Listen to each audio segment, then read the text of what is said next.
Hamza Yusuf Hansen is one of the leading Islamic thinkers and speakers in the Western world today. After converting to Islam at the age of 17, Hamza Yusuf studied with some of the most notable scholars in the Arab world for over a decade, receiving a number of teaching licenses in classical Islamic subjects. Following this, he returned to the US to earn degrees in healthcare and religious studies. His years of meticulous traditional study, intellectual rigor, and eloquence have placed him at the very forefront of Islamic intellectual discourse. In 1996, Shaykh Hamza co-founded the Zaytuna Institute in California, which has established an international reputation for reviving the study of classical Islamic studies in the West, and has since become America's first ever accredited Muslim college.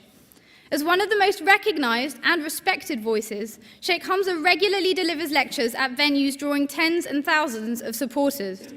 He has advised both the White House and the Arab League, and most recently was a guest speaker at Tony Blair's Faith Foundation. We're deeply honored to welcome Shaykh Hamza to the stage.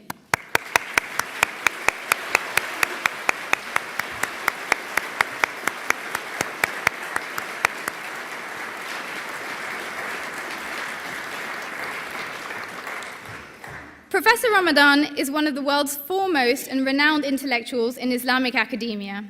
Born in Geneva, he has a PhD in Arabic and Islamic studies and received intensive training in classical Islamic scholarship at Al-Azhar University, Cairo. A senior research fellow at St. Anthony's College, he was appointed chair of contemporary Islamic studies at Oxford University in 2009. In addition to serving as president of the Brussels-based European Muslim Network, Professor Ramadan works as an expert in various commissions linked to the Brussels Parliament. He's also a member of several working parties throughout the world. Dubbed a Muslim Martin Luther, he has repeatedly been named as one of the most important contemporary intellectuals of our time, including by the British Prospect and American Foreign Policy magazines. Time magazine also recognized him as amongst the 100 most important innovators of the 21st century. He has advised numerous Western governments, including the American administration, the British government, and recently the French government, and has written more than 20 books. Please join me in welcoming him to the stage.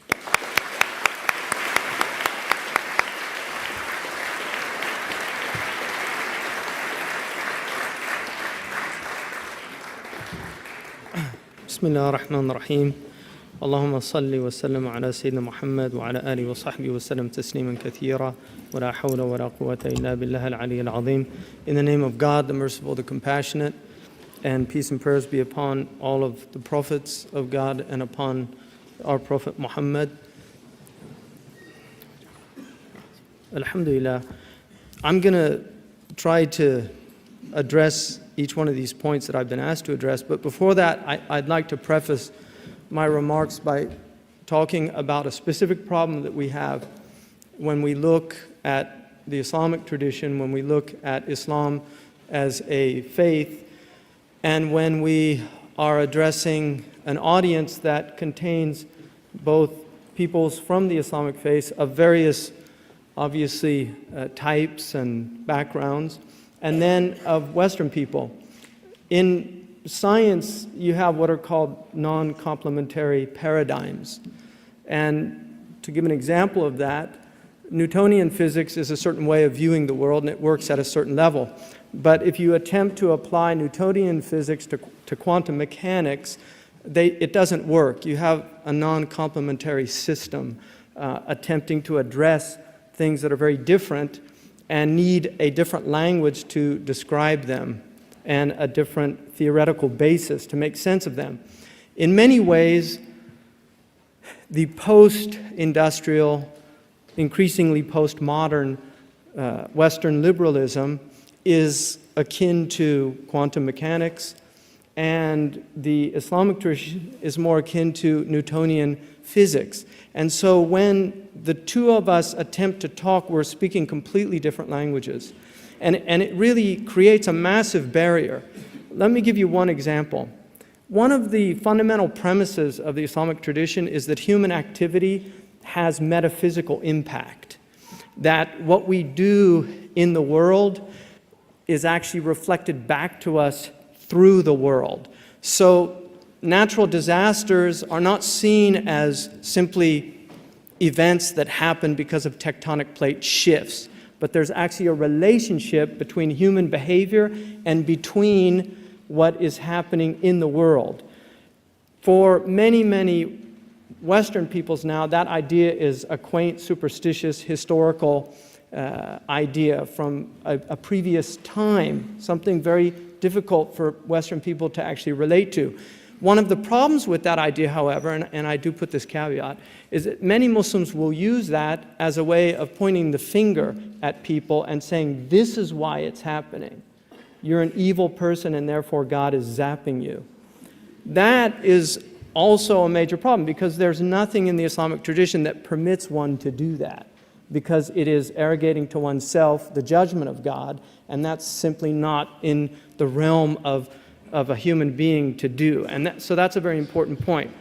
Another aspect that is very difficult for, I think, Western peoples to relate to is the fact that the primary texts of Islam are 1,400 years old. And it is very difficult for Western people to understand how you can use a text that was written 1,400 years ago to have anything to do with modern legislation. This seems really quite incomprehensible for many people. And to give you an example, in the United States, we have a 200-year-old document. It's actually older than 200 years, but we have a document that is a little older than 200 years called the Constitution.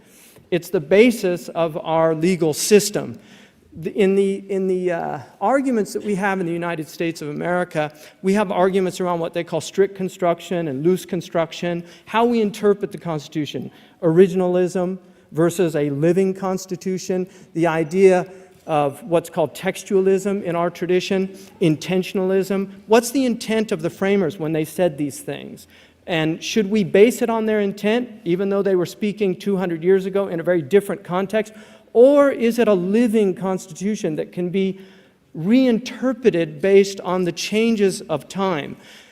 The Founding Fathers didn't really leave a lot of explanation of how they wanted it to be understood, although there are some remarks. Thomas Jefferson said that you can't expect an adult to wear the coat of a child. And countries grow, and therefore our understanding will grow, and there needs to be changes. But he also said, but don't allow the Constitution to be wax in the hands of the government to where they can shape it to fit the way they want. This dilemma that exists in the United States is very similar to the dilemma that Muslims are going through today. There are many Muslims that are arguing for a living Quran, as opposed to a type of textualist approach or intentionalist approach to the Quran. How do we interpret the Quran in the light of modern society? Now, the reason that I really wanted to drive that point home is because the problems of law and language are perennial problems. We still study Plato because Plato raises questions that are still pertinent to people living today. We still study Aristotle because Aristotle also addresses issues that are pertinent to people today. And so, in light of looking at the past to illuminate the present, I would like to honor a graduate of Oxford and an Oxford Don who I really like. And that is the great Arnold Toynbee. Arnold Toynbee studied at Balliol College, and I'm speaking about Arnold J. Toynbee, not the great economist of the 19th century who also has that same name. Arnold Toynbee wrote an essay in 1947 called he wrote a series of essays in a book called Civilization on Trial. One of the things that he said in that book is that when civilizations are confronted with challenges, they tend to respond in different ways, and their responses will determine their success or their failures. But he said one of the common characteristics of a civilization when they're under great stress is to find what he called bugbears, people to blame for their problems. And he mentions now the capitalist West, it uses communism. He said, in the divided world of 1947, communism and capitalism are each performing this insidious office for one another.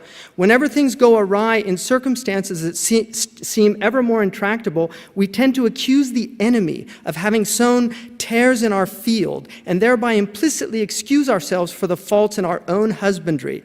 This is, of course, an old story. Centuries before communism was heard of, our ancestors found their bugbear in Islam. As lately as the 16th century, Islam inspired the same hysteria in Western hearts as communism in the 20th century. It's very interesting in this same essay that he actually argues that Islam is also going to become a problem again.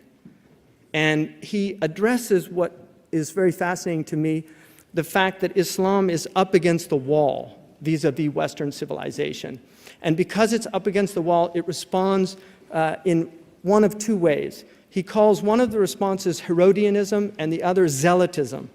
Herodianism, he said, is mimicry. It's attempting to find the secret of the people that have conquered you and to become like them. This is the Japanese response to the post-World War situation, where the Japanese now have better rock and roll than the Americans.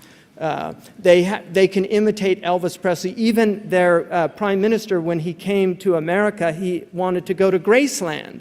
That was the first place that he asked George Bush to go to, and he actually did go and visit because he apparently is a great fan of Elvis. They have some of the finest classical musicians. This is very common for conquered peoples to imitate those who have conquered them.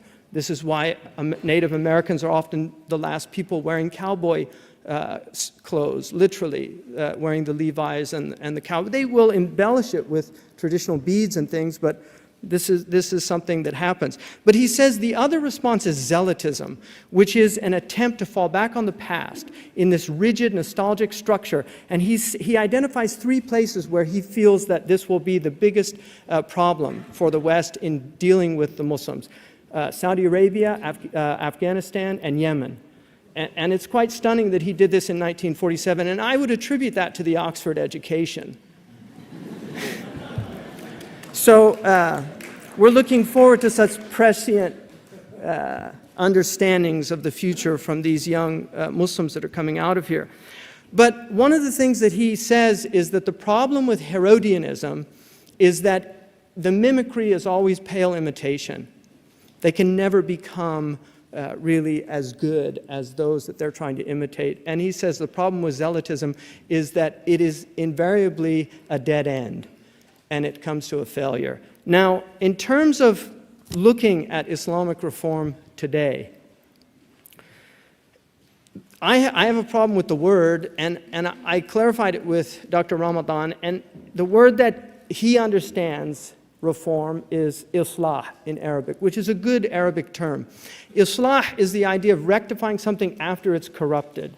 And it's a good word because the Prophet Muhammad ﷺ actually used that word when he said blessed are the strangers, and he was asked who the strangers were, and he said, they are people who rectify my sharia, my way, after people have corrupted it. So he said, الَّذِينَ يُصْلِحُونَ الشَّرِيعَةِ بَعْدَمَا أَفْسَدَهَا النَّاسِ. The importance of that tradition is two things that can be immediately gleaned from it. One is that his sharia does get corrupted by his own testimony, that it can be misunderstood, it can deviate from its original intentions. But then the other thing is the need for people to rectify it, this islah, this idea of rectifying it. Now, the problem for me with the language, reform is more of a Christian term coming out of the Protestant Reformation, which was a response to the abuses. And I know it's the most radical of the Protestant Reformation came out of Switzerland. So so Zwingli was actually more radical than Martin Luther. But the end was the banking state of Switzerland, and this is often the danger of reformations, because there's a wonderful statue of Calvin in Geneva, because the bankers loved the fact that the Protestants allowed for usury, whereas the Catholics opposed usury. And now we're living in a world that is economically disintegrating before our eyes because of this hegemonic banking madness that is so out of hand. But the idea of reform, of Islamic reform, is an old idea, and the idea of using a language that comes out of another set of historical problems, for me, is problematic. My own teacher, Shaykh Abdullah bin Bey, when we spoke about this, I asked him, and he speaks French, and he knew he knows the history of the Reformation and the use of the term, and he said that he preferred the word renovation and used that as French because it's closer to the idea of tajdeed. The idea of reformation, because reformation can be a complete restructuring of something, whereas in the Islamic tradition, the idea is that the house is fundamentally of sound. It's of sound foundation, but it often needs renovating. It needs renovating. Sometimes the faucets aren't working anymore. The water's not flowing. People aren't getting fresh air because the windows can't be opened. So you need people to come in and renovate the house. And this is the idea. Now, this process has been going on for centuries. There's an idea, what's wrong with the Muslims? Why won't they change? If you look at the Muslims today, the Muslims of the 19th century would not recognize the Muslims of today. The radical changes that have occurred in the Muslim world in the last 30 years, let alone the last 100 years, are beyond belief. If you look at Arabic culture, and the fact that MTV, that there is a Muslim version, not a Muslim, but an Arabic version of MTV, which is as racy as the MTV that people experience in the Western Hemisphere. Now, people like an Osama bin Laden, who turns that on and sees that, literally will pull their beards out because it's incredibly traumatic to see something like that happening in their culture. The Arabs pride themselves on what's called ghayra. In Urdu, it's translated as ghayrat. Urdu people say that's where the Arabs got it from, but it's actually the other way around. Ghayra is the concept of, it's a type of jealousy. It's the idea of coveting something so much that you're willing to fight for it. And I don't think people in the West can really appreciate anymore the degree to which this virtue in Islamic and Arabic tradition is still upheld. I certainly believe that was a far more dominant virtue, say in the 19th century in the West, but it's certainly something, now it's a very much live and let live attitude. And there are reasons for that. 2 world wars in Europe have led to a certain way of looking at the world. The crises that happened in the West because of 180 million people dying. We tend to want the Muslim world to catch up with us. What's wrong with you? Why can't you catch up with us? And yet we don't realize that we have been through, in the West, so much trauma to get to this point that we're at. And the Muslim world had a different set of historical traumas, much of it, in fact, a result of colonialism. So we have very different historical circumstances. Now, in terms of what is legitimate renovation or tajdeed, I would argue that the Islamic tradition is a vast tradition. The Islamic tradition is largely unread. Even people now that are studying in madrasas, studying at Sharia colleges, do not go deeply into this tradition. This is simply a fact. One of the things, I'll give you one example. When I wrote a paper on female prayer, because this was an issue a few years ago, years ago when I was a student in Mauritania, I remembered in a book that Ibn Ayman from the Maliki madhab considered female prayers was permissible in that madhab. And I remember as a 21-year-old student underlying that. I actually went back to the book and found my underlining that statement. When I studied the prayer issue, I was so struck by the fact that not only was it debated early on, but there were multiple opinions. Imam Tabari considered it permissible for women to lead the prayer if they were more qualified than men, to lead men in prayer. Ibn Taymiyyah himself permitted women to lead men in prayer if they were illiterate and she was literate. He just said she should lead from back because she might distract the men if she was leading from the front. Ibn Taymiyyah, permitting a woman to lead men in prayer. Right? I mean, this is the tradition. It's all there.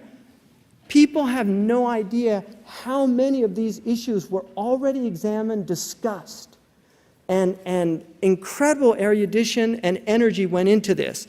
So if you look, I would argue that the Islamic tradition has within itself all of the needs to renovate the house. But it's going to take an immense amount of intellectual energy. It's going to take very, very highly qualified people, which necessitates institutions that can train and produce the types of people that are needed to engage in this activity. Usul al-fiqh is one of the great, which is in essence, it's the philosophy of legislation in the Islamic tradition. Much of the Quran and the Hadith is in fact closer to what we would call constitutional law in the West. It's not statute law. The Prophet ﷺ gives far more constitutional expressions and legal injunctions than he ever gives cut and dry statute law. Do this, don't do that. He leaves things open. There's an immense amount of ambiguity in the hadith. This was known early on. There are very few verses of the Quran and hadith that are considered what is known as qat'iyyat al-dilala, which is where the understanding of the expression is absolute, that we know exactly what it means. It often holds 2, 3, 4, 5, 6 meanings, and you get all of these multiple interpretations. The other thing that's so extraordinary about our early scholars is that they were very well aware of what we would call in the West fallibilism, that they were not dictating God's law in their jurisprudence. They were dictating the mujtahid or the individual's understanding of God's law.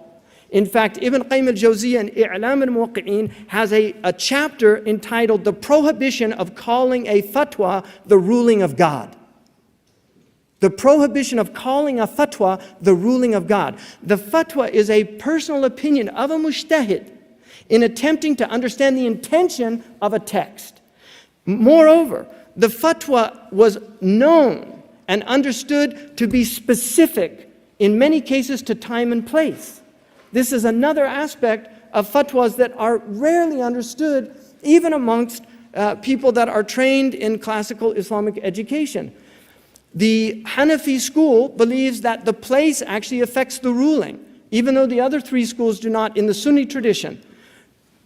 So if you're in England, there are certain rulings that would be permissible here that might not be permissible in another place. Other scholars argue no. But these are the differences of opinion and the nuances. This is another aspect. The Muslims have always recognized diversity and difference of opinion. But we have what are called thawabit and mutaghayyirat in our Islamic tradition.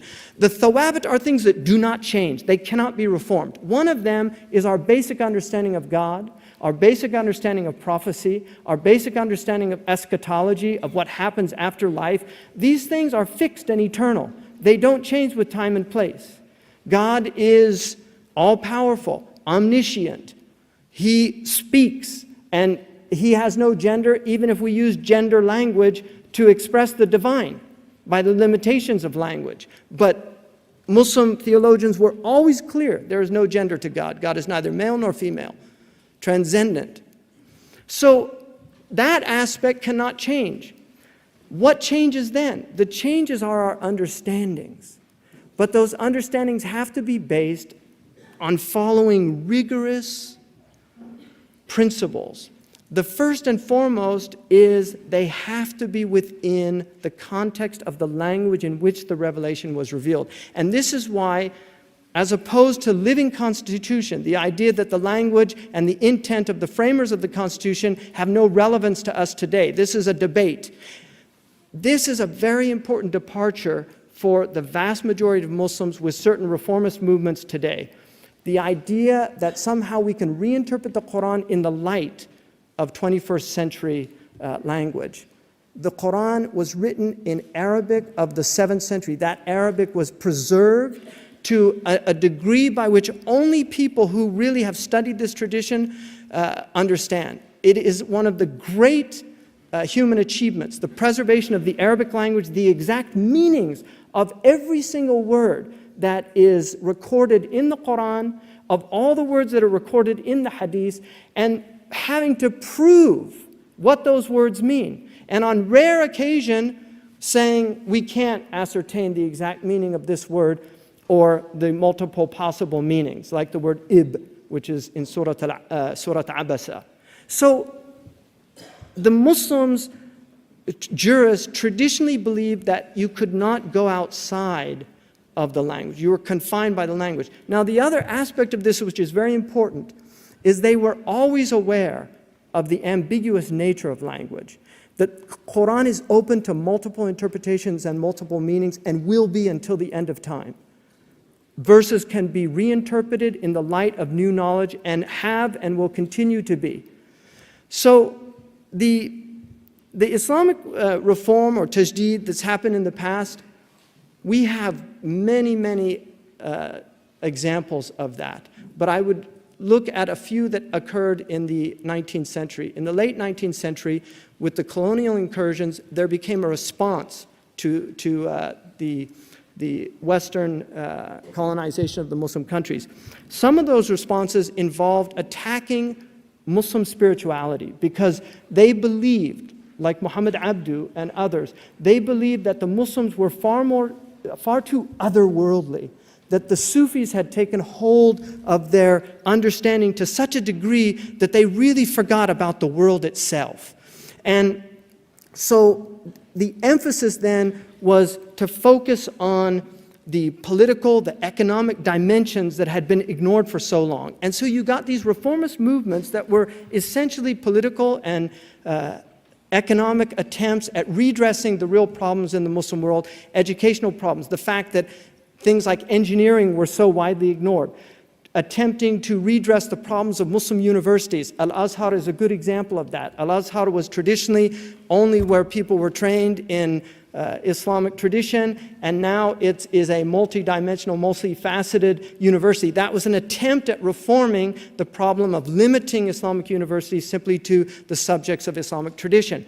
Then you had the political movements of which Dr. Ramadan's grandfather was involved in on his maternal side, Hassan al-Banna, who was part of that tradition of Rashid Rida, who was also one of the reformist trends that occurred in the Muslim world. Ben Badis, who is affected by that in Algeria, so you have a complete reformist agenda in Algeria, and then you have al-Fasi in Morocco.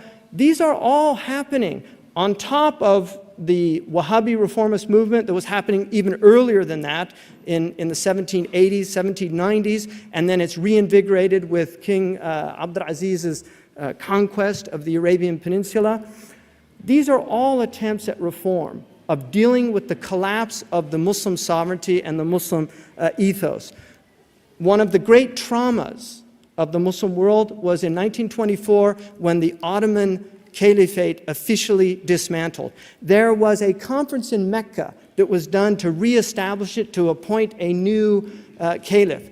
The head of that conference was Muhammad al-Zawahiri, who was the grandfather of Ayman Zawahiri, the companion of Osama bin Laden. He was the Sheikh al-Azhar at the time.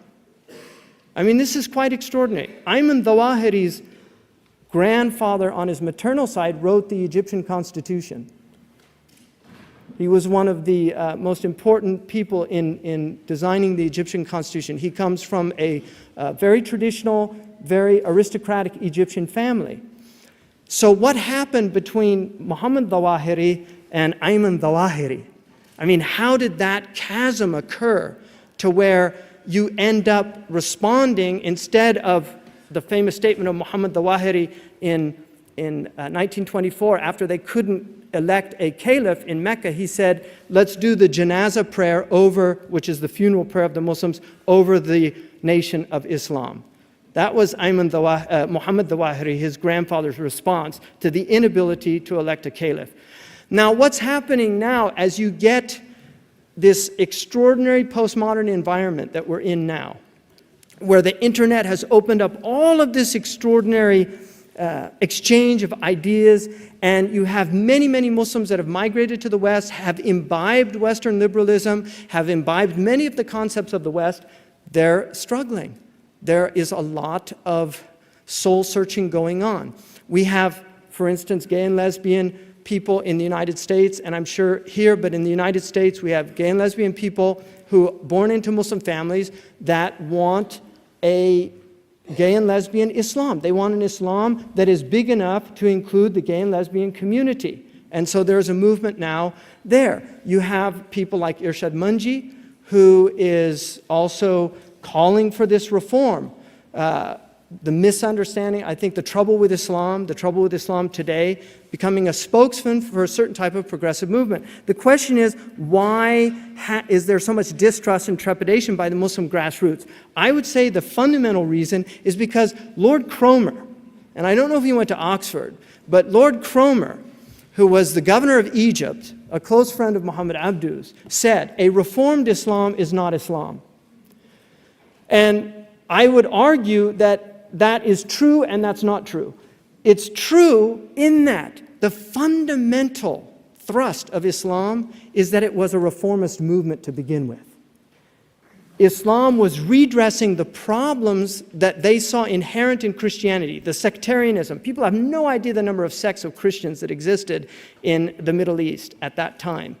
The Nestorians, the Jacobites, the Arians, the Byzantine Orthodox, the Catholics, all of these different groups.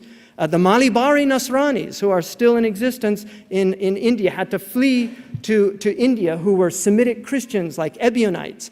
All of these differences. And then also the Jewish rejection of Jesus. So the Prophet Muhammad saw himself as coming to really reform the Abrahamic tradition.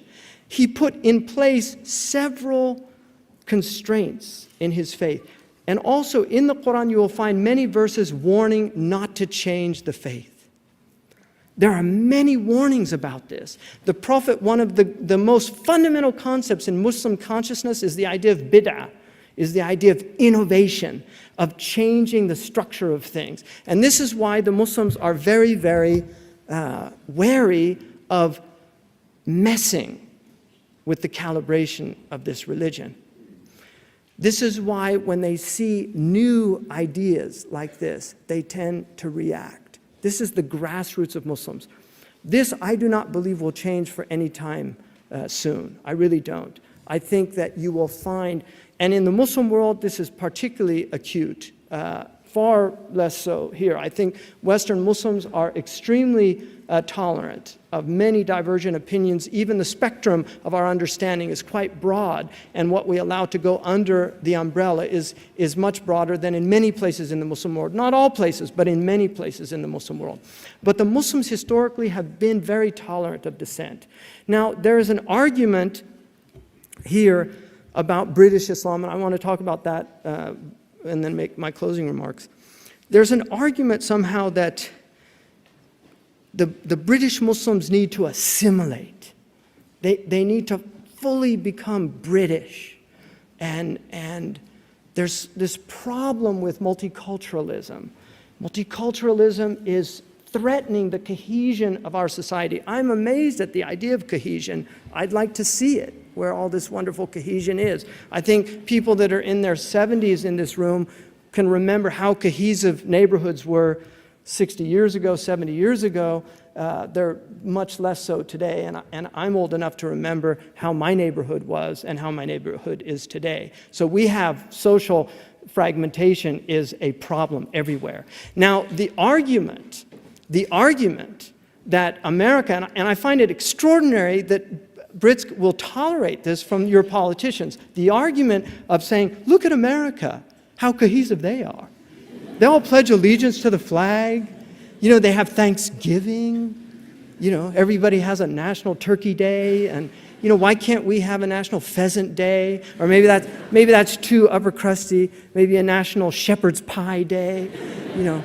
So, I mean, what's fascinating to me about this is, first of all, America has always been a multicultural society. We have never been a cohesive society. We have people in America that speak their own forms of English.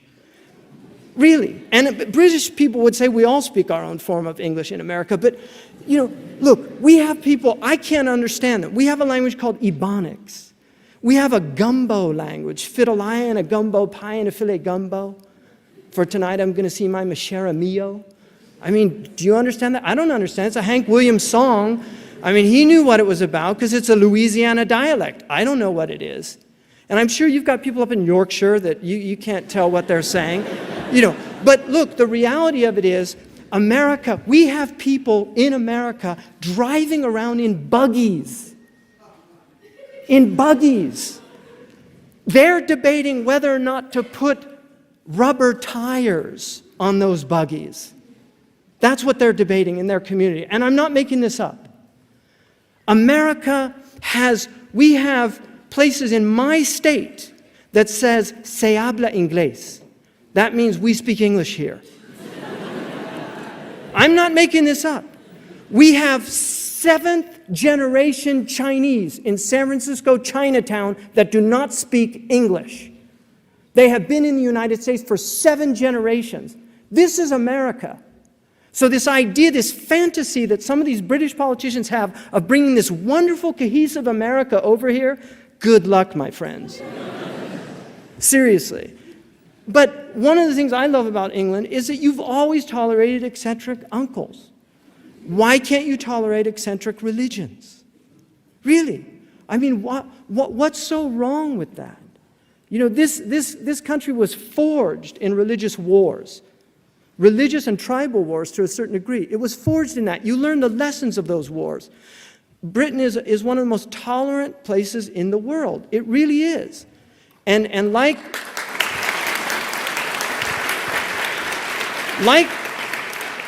Dorothy Sayers, one of my favorite theologians, she's a mystery writer too, but she was also a good theologian. Dorothy Sayers said, the British people are slow to anger, but when they get angry, they behave like fools. And there's probably a lot of truth in that, but the fact that they are slow to anger, that's one of the most precious virtues in Islamic tradition, hilm, which is the ability to forbear others, to be slow to anger. In terms of what role should governments play in Islamic reform, I mean, I would argue that governments are one of the most important things that Muslim jurists attempted to address was the limits of government. And Muslims traditionally were very libertarian in their approach. They did not like, our jurists did not like, they didn't work for governments, and we had a separation of powers in the sense that the legislative body was in the jurists, and the jurists were independently working. Islamic Sharia arises completely independent of government support. The great jurists were actually Malik, Ahmad ibn Hanbal, Abu Hanifa, Imam Shafi, all spent time in government jails. All of them. And these were the great founders of the Sunni tradition. And the Shia also have a tradition of persecution at the hands of government as well. In some ways, far worse than anything the Sunnis ever suffered.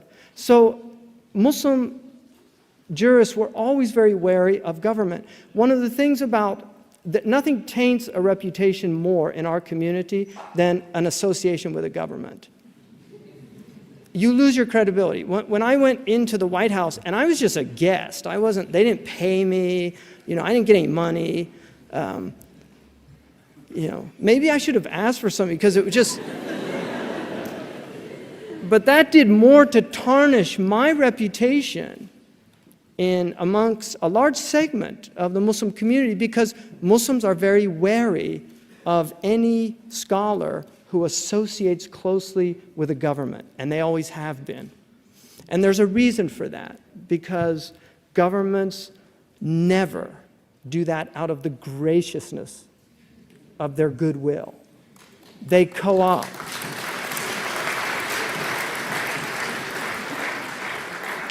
And when George Bush made a reference to "we're not at war with Islam," the CNN camera immediately flashed on me, which made me realize that was pre-planned. So we do have a state press. They called it Pravda in Russia, we call it CNN. But these are the problems that we have to deal with. Now, our Prophet said the worst scholars are those at the doors of rulers, and the best rulers are those at the doors of scholars. My own teacher, Shaykh Abdullah bin Bayya, said the first is restricted, and the second is absolute. What that means in usuli language is that the first is not an absolute statement because it's dependent on the intention of the scholar. When the Prophet said the worst scholars are those at the doors of the governments, wanting some personal gain from them. If they go there for the sake of God to advise those governments, then they're not from amongst the worst scholars. This is the type of understanding that needs to translate. Finally, in conclusion, I would argue that some of the most important things that have to take place in the UK and in the United States and really in Europe. We have now 30 million Muslims in Western Europe, according to most statistics. We have probably between 6 to 10 million Muslims in the United States. We have about 3 million Muslims, I think, in Canada, and maybe 2 million in Canada. But we have close to 500,000 in Toronto. They make 10% of the population in Toronto. In Philadelphia, America's first capital, we have 10% Muslims now. In New York City, the Eid the City Council of New York voted to make the Eid holiday a holiday in the city of New York, largely because 12% of Muslim children in the New York City School District are Muslim. 12%, that's the largest city in the United States of America, and 12% of its children in its public school system are Muslim. This is an immense opportunity, but it's also a crisis. And we know that in the Chinese ideogram means both crisis and opportunity. It's a crisis because if we don't somehow come to terms with the fact that Muslims do not have the intellectual tools to navigate their religion in uncharted waters, such as these that we are in now, if these tools are not presented in an intelligent way that's rooted and founded in the Islamic tradition, then we have a very serious problem. And this problem, right now, we're only seeing slight externalities. And I'll use that term externality, as you know, is a negative externality of a corporation is the toxic byproducts that come out of it. So like BP, the positive thing was drilling the well. The negative externality is the fact the well didn't work out. Well, religions have negative externalities as well. Things go wrong. People go wrong. We have Muslims that are negative externalities for the social body. Now, people leave it up to BP to deal with the problem, but sometimes the problem is bigger than BP. Sometimes you do need governments to come in. When the FBI came to me, not to question me, they never came to question me. I mean, they have at the airport and things, but they never came to my house to question me like was reported in the press. And Dr. Ramadan knows about press. I don't believe press anymore, because once you read about yourself in the press, you know it's just rubbish. You know. And Wikipedia, my goodness, you know. So the FBI, I told them, look, my wish, really, my wish is you guys get it right. Really. This is a criminal problem. These are criminals, and they need to be stopped. Extremism is as American as apple pie. We have extreme sports. We jump off buildings, with bungee ropes and things. We have extreme eating. We had a woman die recently in a water drinking contest. We have hot dog contests where they eat 150 hot dogs. People from Egypt would never do that. We have extreme music. They used our music to torture people at Guantanamo Bay. Seriously, they used it to torture. In fact, the heavy metal bands actually protested against their music being used as torture. We have extremism is as American as apple pie, really. The problem is not extremism. Extremism is a human problem, but it's always been there. It will always be there. The problem is violence in a civil society. And this is what we need to address, the problem of violence. And at essence, Islam is an Iranic religion. It is a peaceful tradition. Our Prophet was not a warmonger. He did not like war. He disdained war. He said, never hope to meet your enemies. But if you're forced to meet them, be brave in the battlefield. He prohibited the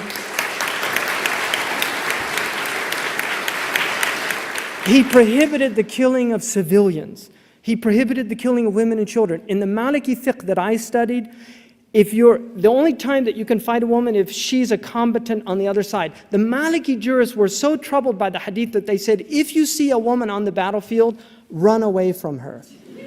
Because they did not want you to fall under that hadith, because it's a mutawatir hadith, it's a factual hadith that has the same strength as a verse in the Quran.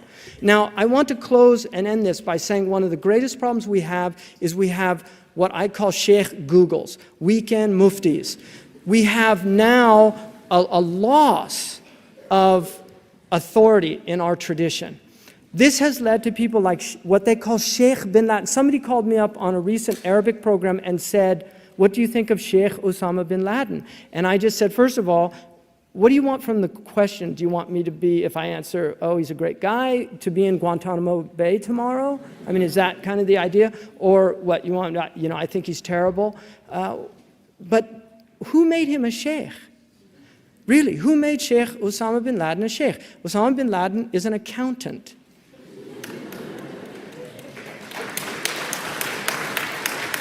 Ayman Zawahiri was a pediatric surgeon. And these people are giving fatwa from caves in Afghanistan, telling people to kill people. Now, their fatwa is based on a famous fatwa from Mardin.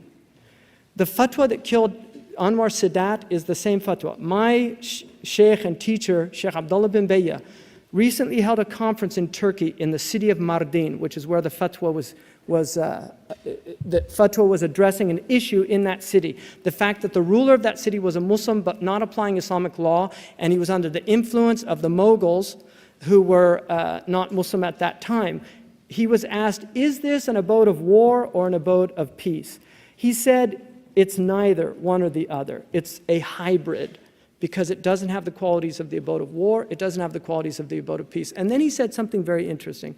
He said, therefore, the believer should be treated in accordance with the fact that he's a believer, and the disbeliever should be fought. يُقَاتِلُ الْخَارِجُ عَنِ الشَّرِيعَةِ بِمَا يَسْتَحِقُّ. The disbeliever should be fought because he's left the Sharia and as he deserves to be. Now, Sheikh Abdullah bin Bayya, when that fatwa was read in Mardin, he said that can't be right, the text. The ulama that were in the audience, some of the biggest ulama in the Muslim world, all said, Sheikh, don't change the fatwa. It's Shaykh al-Islam's fatwa. We can address the problems of the fatwa, but don't change the text of the fatwa. Sheikh Abdullah bin Bayya insisted. He said, no, something is wrong with that text. It doesn't work in the Arabic language like that. When he got back to Jeddah, he went to another text and found that it did not say that the one who left the Sharia should be fought. It actually said, instead of yuqatilu, it said yu'amalu. He should be treated in accordance with him being a disbeliever. In other words, there are many rules that relate to disbelievers. Then he asked for the oldest copy in the Zahiriya Mektaba in Damascus, and it came back saying, in fact, that he should be treated, not killed or fought. That fatwa was published 100 years ago and has been replicated in countless editions of his fatwas saying that they should be fought. That is the basis of Abdul Salam Faraj's fatwa to kill Anwar Sadat. It was the basis of bin Laden's fatwa to kill the Americans and also to overthrow the House of Saud in Saudi Arabia. It's a misprint. They've based an entire philosophy on a misprint in a text that occurred 100 years ago. This is a crisis in our community, the crisis of authority. Who can read these texts and who can determine what they mean? Thank you very much.